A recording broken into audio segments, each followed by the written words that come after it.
We're live.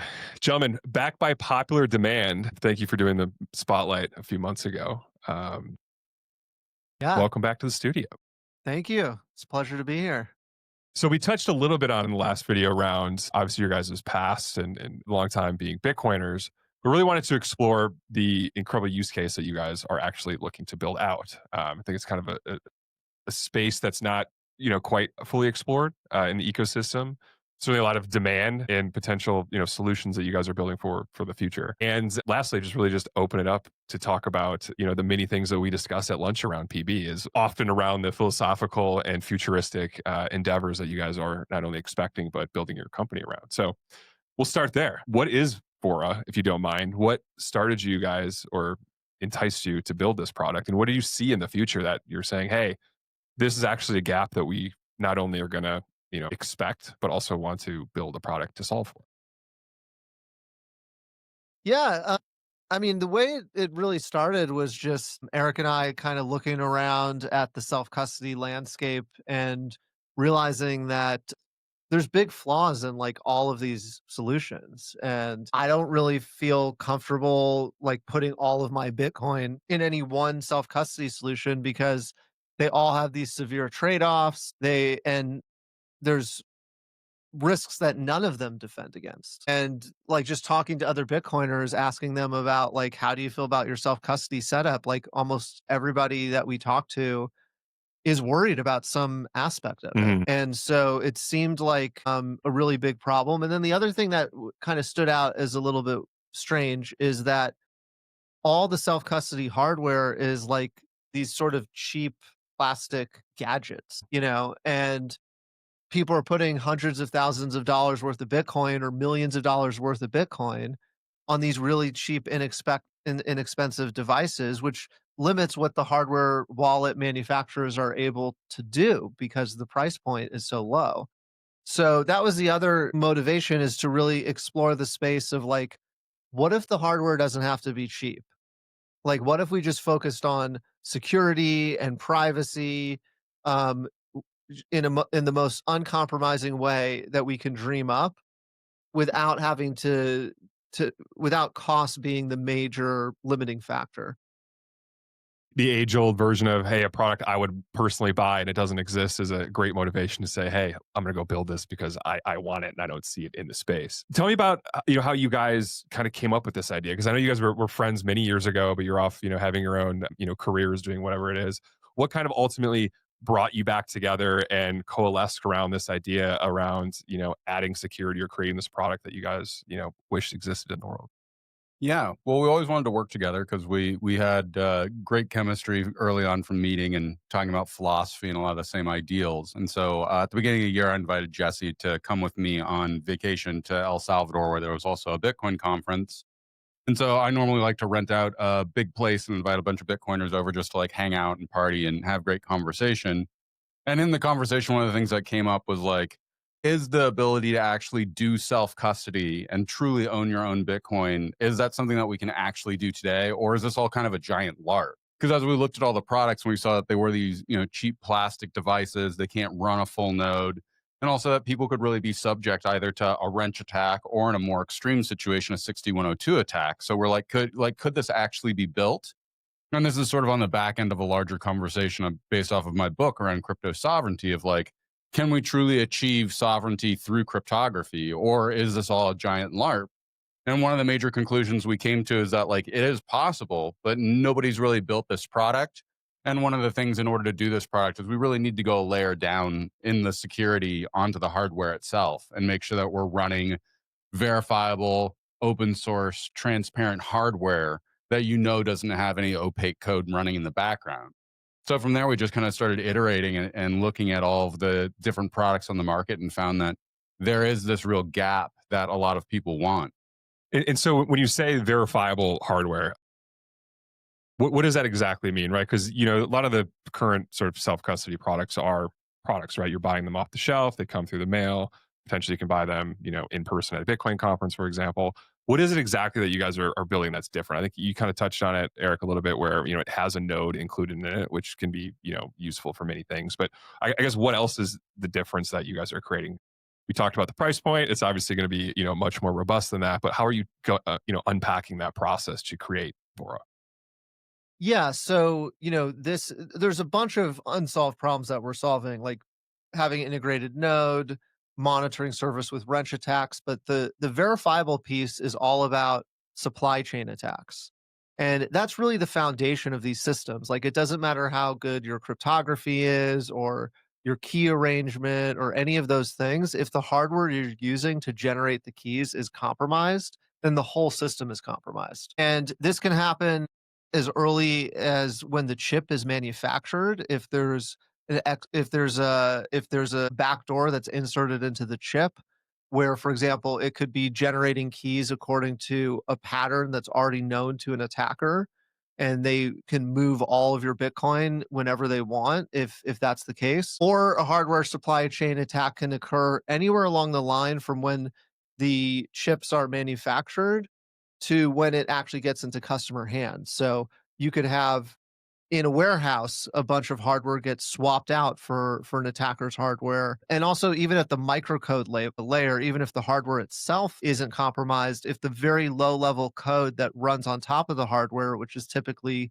closed source and not verifiable, is compromised, you have the same issue. And we've seen organized crime do these attacks, whether it's Bitcoin hardware or credit card processing hardware.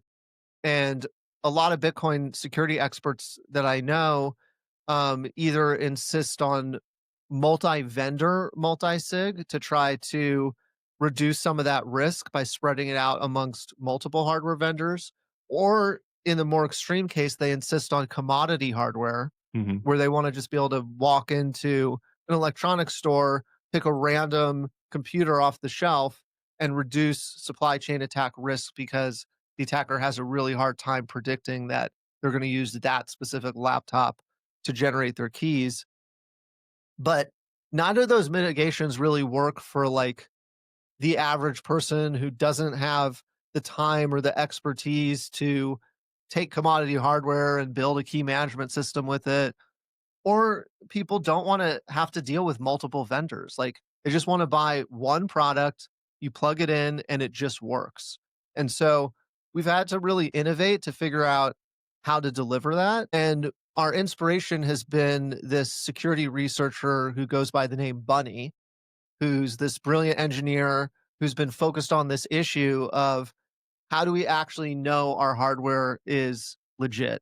And there's a bunch of different techniques, but I think the most compelling one is a method he calls Iris, which is a non-destructive way to image a chip. So before Iris, you can take the chip that you want to verify and you can decap it, where you literally remove the top layer of the chip and you put it under an electron microscope and you can see its physical structure. So you'd be able to detect if there's some sort of hardware exploit. But that destroys the chip in the process. So you know your chip's secure, but now you can't actually use it for anything. So his technique, Iris, if the chip is manufactured in a very specific kind of way, you can non-destructively image the chip. And so now, not only when we create these chips can we image the chips and certify them, but the customer can do that either with their own equipment or they can hire a third party to come in, use their optics to image that chip, analyze it, and give them a certification so that they know their hardware is secure. Interesting. So you guys are going all the way down to the microchip level of security. Yeah. I mean, that is ultimately what's going to be required, in general, not just for Bitcoin, but as the world becomes more dependent on computers and our whole political like power in the world is tied up with our information technology. Excuse me. We need secure hardware that we know is not backdoored. And we know all these, intelligence agencies or organized crime, or there's all these very powerful, well-funded organizations that want to insert those back doors. And we're never going to have the ideals that Bitcoin puts out there about self-sovereignty and individual freedom, and even just the values that are embedded in the US Constitution, where we have a free society where not everything is controlled and tracked and monitored. the only way we're going to get that in the digital age is to have open source verifiable hardware that we know is secure. That is the foundational building block on which everything else rests. So you guys are basically instilling the ethos of Bitcoin that I think a lot of Bitcoiners certainly understand. Have you guys, and I know we've chatted about this, around the lunch table, but how are you guys taking that ethos that Bitcoiners have of self-sovereignty, of being able to determine kind of destiny, privacy, all of those mantras or sort of, motivational tools? Is there an opportunity here to your point, Jesse, and I think yours earlier, Eric, to apply that to a broader future, right? The world is certainly changing. There's going to be more need for Bitcoin-like or Bitcoin-related security and privacy and encryption and sort of the control that I think Bitcoiners are really care about, right? Which is, oftentimes privacy. So how do you guys see Vora sort of applying beyond just Bitcoin, but how are you guys actually using Vora as a way to maybe promulgate or at least introduce the ideas of Bitcoin to a broader landscape? Yeah, great question. And one of the things that we sort of discovered as we started to do R&D is that this is really about making a super hardened computer that has a cryptographic key storage in it, that it has robust recoverability. And it turns out in the world that we're moving into, that's going to be highly necessary, not only to be able to run and own your own private AI, but to really understand how it's updating the information it has.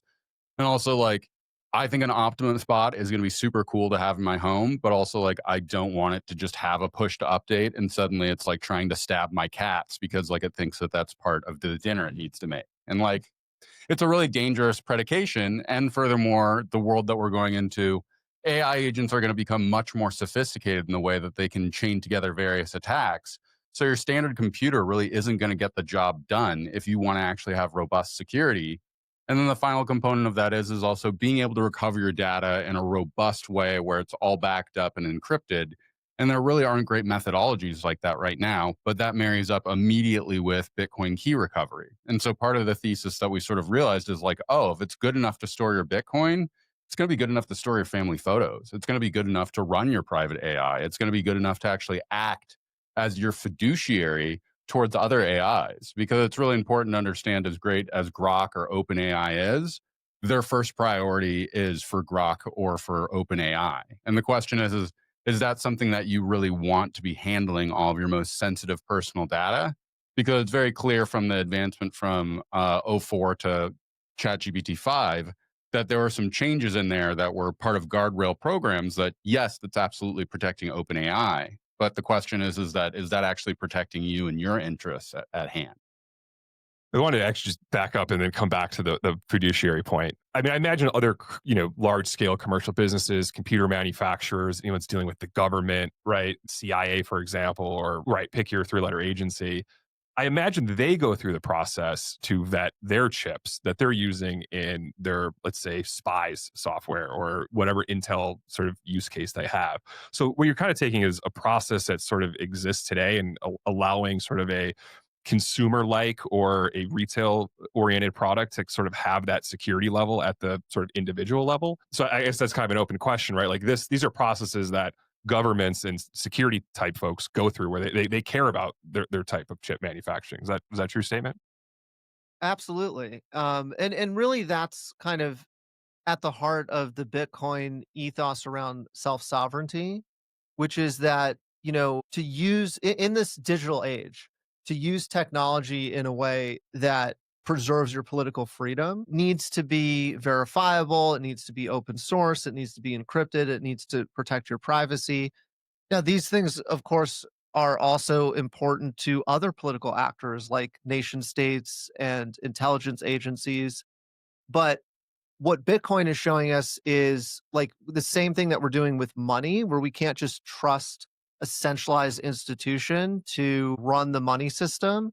In the same way, we have to take control over the technology that we use to preserve individual freedom. And so and I mean the same thing with cryptography, which used to only be the purview of governments. Now everybody uses cryptography every single day. Every time you log into a website that's HTTPS, you're engaging in a cryptographic protocol that is way more sophisticated than any nation state had access to, less than 50 years ago.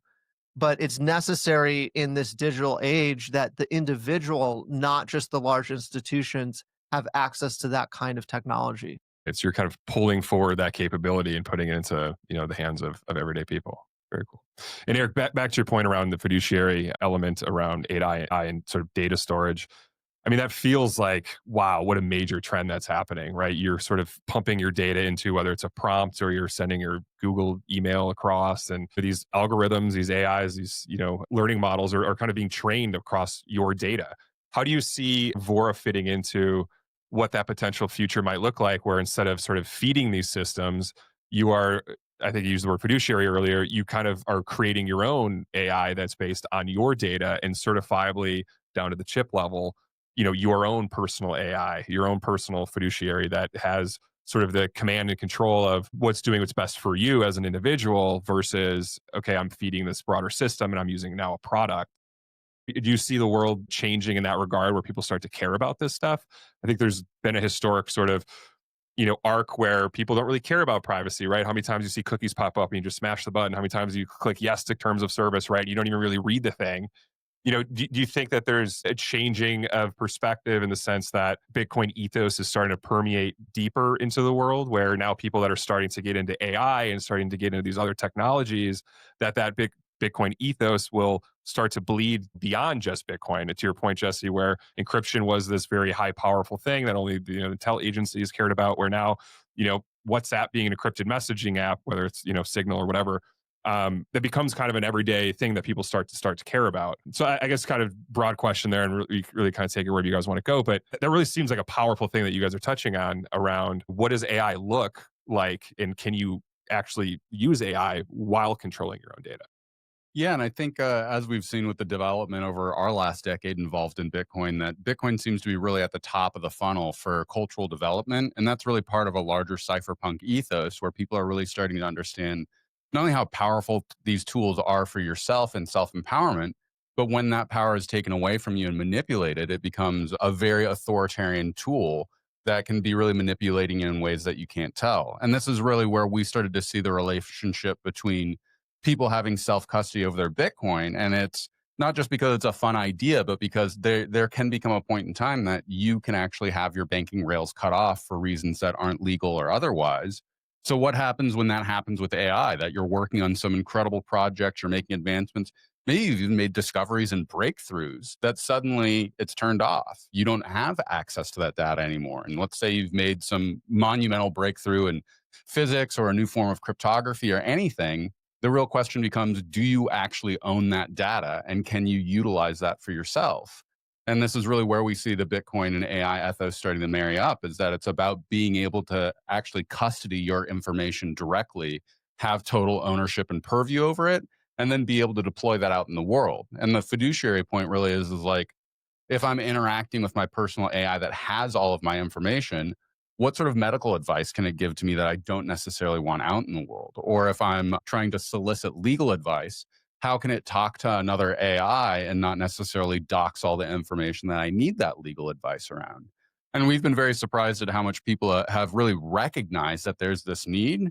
But as far as we know, we haven't found any other people that are really sort of working on this broader vision of a self custody idea of not just for your Bitcoin and not just for your AI, but really this larger idea of data on a whole. And it turns out, because it's a pretty difficult problem to solve, but we feel like we've made some really substantial advancements towards solving these problems. And would you guys say that you're, there's a lot there, right? From all the way from the hardware, all the way to, writing the open source or whatever personal AI algorithm that will be feeding you the legal advice and doing the analysis and doing, or medical records. How much of that is Vora planning on sort of taking a bite at, right? Like that's a pretty, deep and extensive product set that sounds, very needed and interesting. You've talked about starting at the base layer of saying, well, you can't have something that's secure unless you start at the base layer of security. I guess where are your plans now in terms of where does that go, right? Do you start with the data set and, focus on capturing the data personally and, encrypted and all being self-sovereign on the data side, and then, partnering or figuring out some version of LLM that can sit on top of that data, whether it's like a shard from some other LLM or whatever it might be? Or do you guys see Vora kind of transposing all of that and being, your one-stop shop where you get your data security, you're running all of your data through it from your refrigerator and your smart devices to your Tesla to your cell phone, all the way to creating the chatbots that sit on top of that and do the data analysis for you.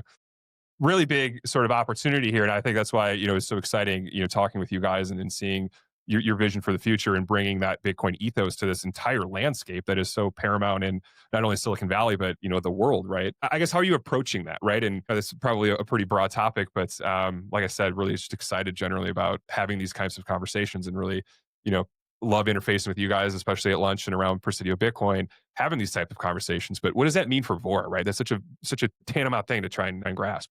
Yeah, for sure. It's a pretty big vision of what we're going after here. And it's really about thinking about what kind of future do we want to live in? How can we think through what a hopeful, positive vision is for a hyper technological world? Because I think right now people's vision of the future is pretty pessimistic when it comes to technology. And that's one of the most powerful things about Bitcoin is it shows us the path to have technology that works in harmony with humanity, not at the expense of our humanity. But to get to your kind of direct question, the core Vora building blocks that enable all of this is secure, verifiable hardware, like we've touched on, key management systems with key recovery, like Erik mentioned, and a self-hosted server, all wrapped in a beautiful product that's super easy to use, that's plug and play, and a monitoring service so that we can detect if your server goes offline or if there's a duress situation, because this is extremely valuable data, whether it's your Bitcoin data, your personal AI. We need to have physical security over this as well. So with that infrastructure, with that core product, now we can go to all of the personal technology in our lives and secure it. And so we're going to have an amazing Bitcoin self-custody wallet that we'll build ourselves. We're going to have APIs for third-party developers where, let's say, somebody's making a pet camera or a baby monitor or home security cameras or the Optimus robot or any of these things that live in the home. These companies can't easily offer them in an end-to-end encrypted way because end-to-end encryption relies on customer keys that can be lost and recovered. And really only Bitcoiners know how to build that stuff. I mean, it's very difficult to do that for high value information.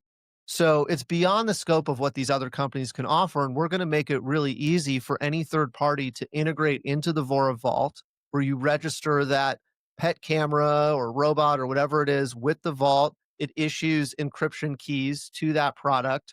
It gives it access to the self-hosted server. And now it's super simple and easy for any third-party product to offer their services in an end-to-end encrypted way. So that's the third-party piece. Then in terms of AI, at least initially, we're not going to be building our own frontier models and, building the LLMs, but there's this vast array of open source LLMs that's already showed up on the scene, whether it's DeepSeek or Llama or ChatGPT has one. And this is just getting started. There's going to be, more open source models. They're going to get more and more powerful over time. So what we're going to do is we're going to take those open source models and run them on the Vora Vault, have them encrypted with the key management system on a hardware platform that is super secure, and that it plugs into the self-hosted server. So one of the first use cases for that will just be, through our mobile app, you can talk to your home server running an open source LLM with an end-to-end encrypted connection that's archiving all your data, backing it up in the cloud, but the cloud backups are fully end-to-end encrypted with your keys. And now you have a private version of ChatGPT that is really the only sane posture for that kind of product where you're using it as a lawyer, as a doctor, as a friend, in some cases as a girlfriend or a boyfriend. I mean, AI is the most intimate technology that has ever been created. And that's why we think it's a real game changer for privacy, where the average person hasn't necessarily been that focused on privacy. But we think with AI, that completely changes the game. And because of the kind of conversations people are having with these AIs, that everybody's going to want their own AI that is private. And that's just what AI, the level of sensitivity as it exists today. This is the way people are using it right now. But then where is this going? I mean, people are going to feed their health data into the AI, the quantified self. All of that data is going to go into the AI, all of your emails, all of your calendars, because it's super useful. I mean, imagine waking up in the morning, your AI tells you, oh, you got this meeting coming up in the afternoon. Here's an agenda that I prepared for it. Like right now, the way we're using AI is we have to go query the AI. In the future, the AI will already know the query in advance because it knows everything that we're thinking, everything we're interested in, everything we're working on, our schedule, everything that's going on. We don't even need to make the query. It's already done that in advance. But now we're raising the stakes of privacy even more. Because do you want to give Sam Altman or Google or Facebook literally everything about you? And now let's extend it further. You have a personal AI that you've been using for 10 years or 20 years, knows everything about you. Every single day of your life, it knows what happened on that day, every project you've worked on, every single website you visited, everything. And you've tuned it so perfectly to you that it becomes like this lifelong companion, like a life partner that our lives will get so interwoven with. Now, not only is the privacy piece a huge issue, then there's the fiduciary piece that we've talked about, which is who is that AI loyal to? Is it loyal to you or some corporate master? But then there's the self custody piece. Who owns that AI? Like, do you want some company can just delete your life partner at will or reprogram its brain or deny you access to it, or the government can seize it from you, or a criminal can seize it from you?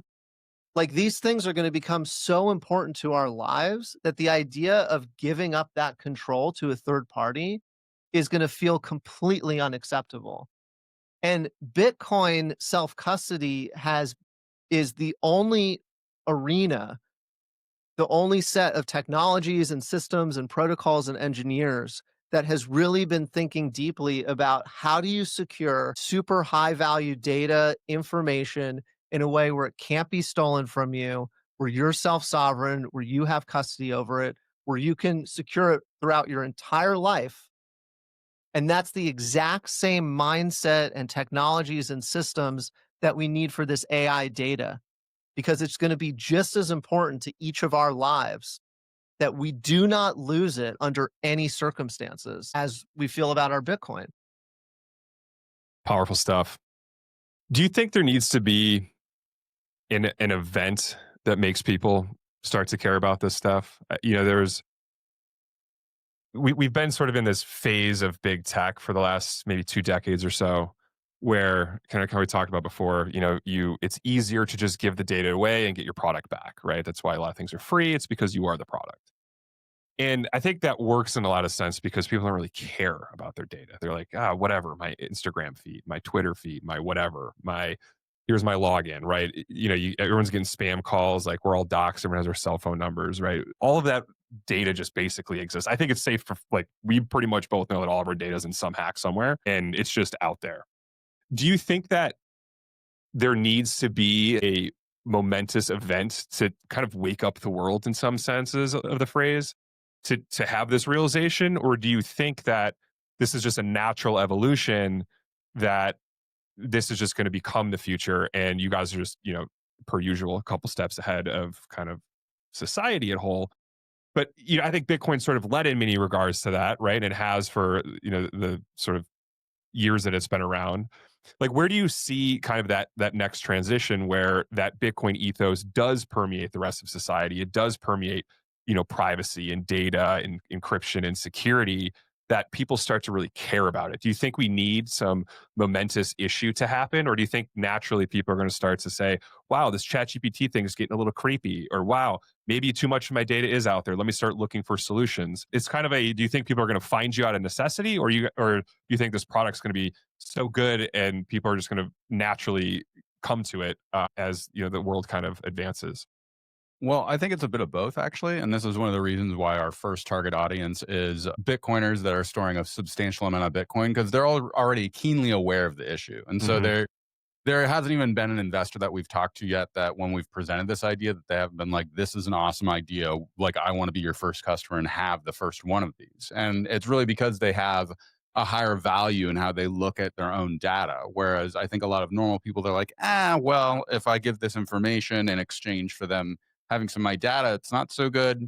But I also think that at some point in time, there will be a large data leak from someone like OpenAI or Grok. And there's going to be a lot of very personal information from how people treat OpenAI as a therapist, that once it's out there, they're going to realize, like, not only is this kind of embarrassing to have this information out there, but the thing that I worry about a lot is how much are we being played discreetly on the back end, so that a lot of ideas are being inserted in our mind. Like, Mhm.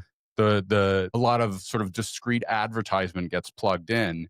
And I think when people start really getting awareness around that, it starts to really upset and scare them. And people will really start to realize what the value is to have something like this. And so I think these things are sort of naturally converging.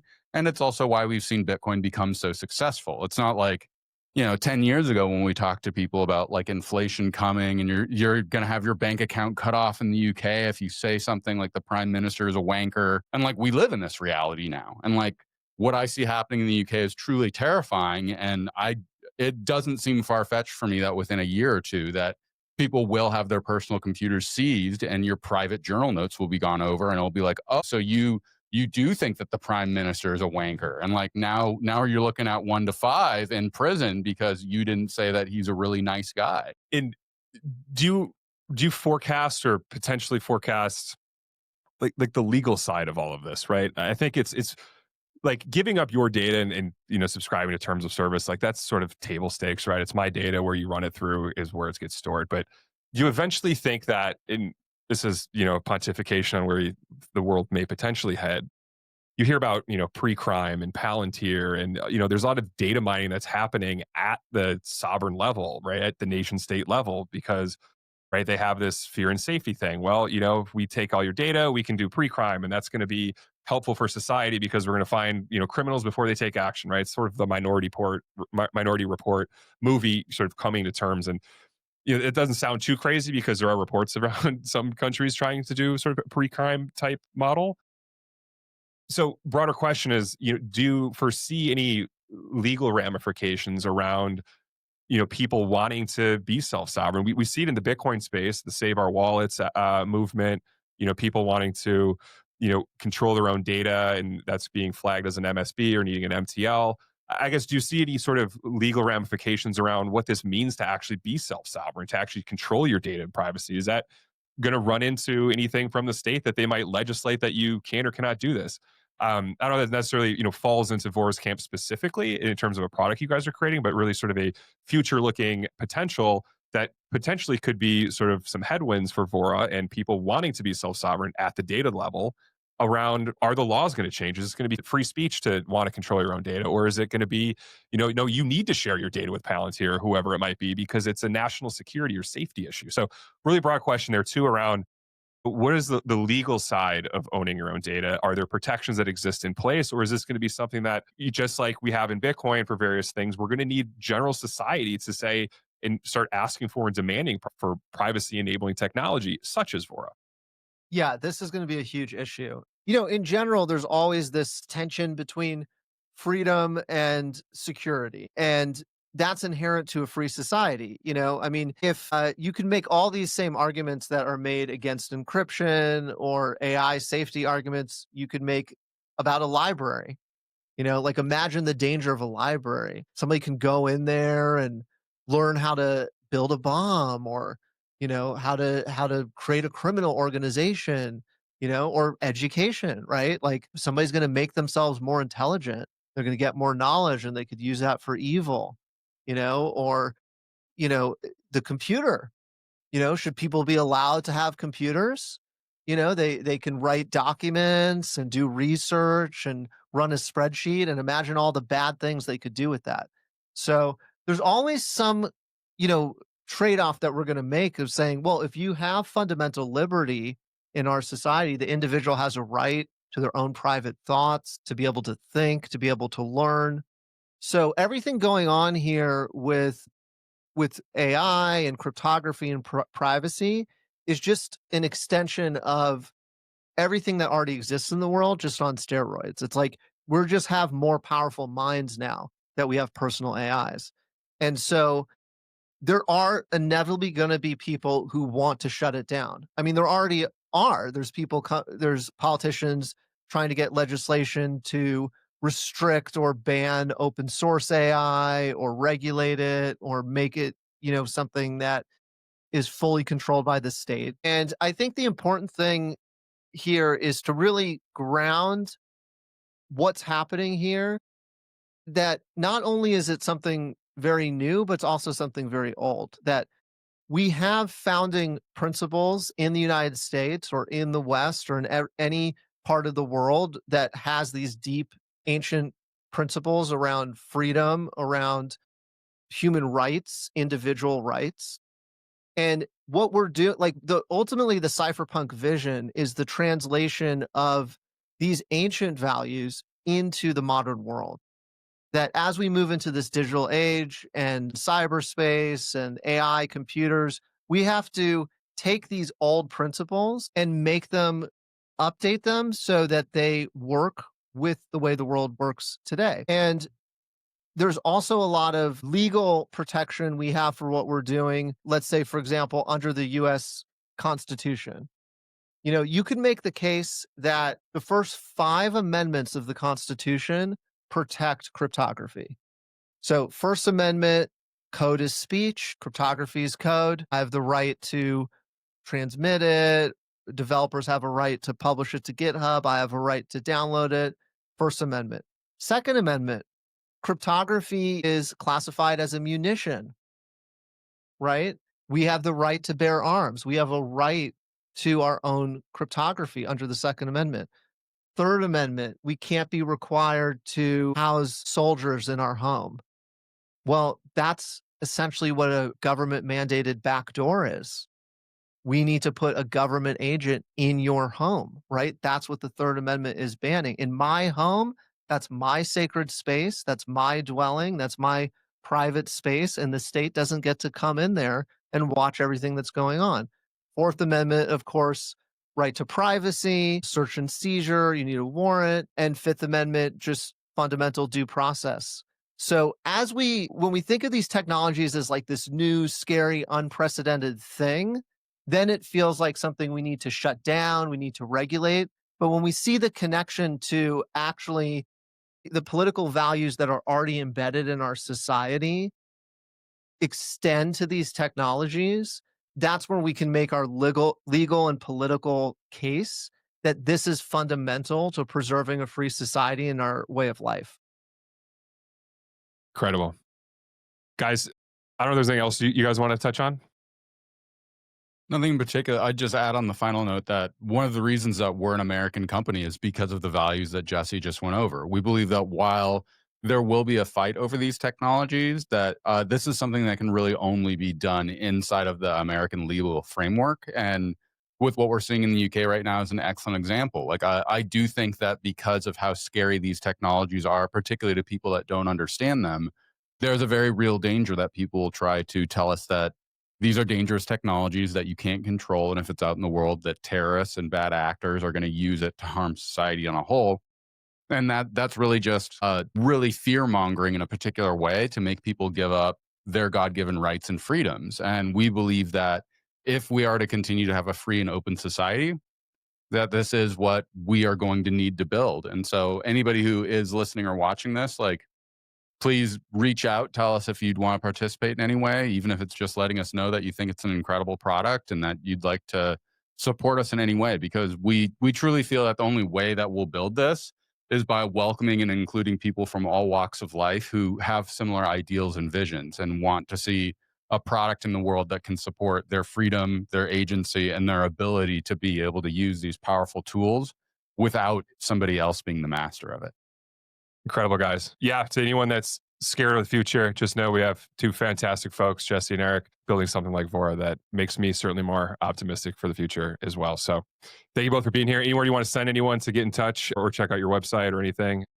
Yeah, Vora.io is our website. You can find our email address, our Noster pub, our PGP key, X account. It's all on the website. So please check it out. Please get in touch.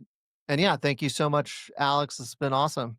Yeah, and thanks to put Presidio Bitcoin for all of the support that it's given us in helping scale this. And so, if you also have a nascent Bitcoin startup and are in the Bay Area, you should come to one of our open houses and check out what is being offered here. Glad you said the plug. Thanks, guys. Thank you.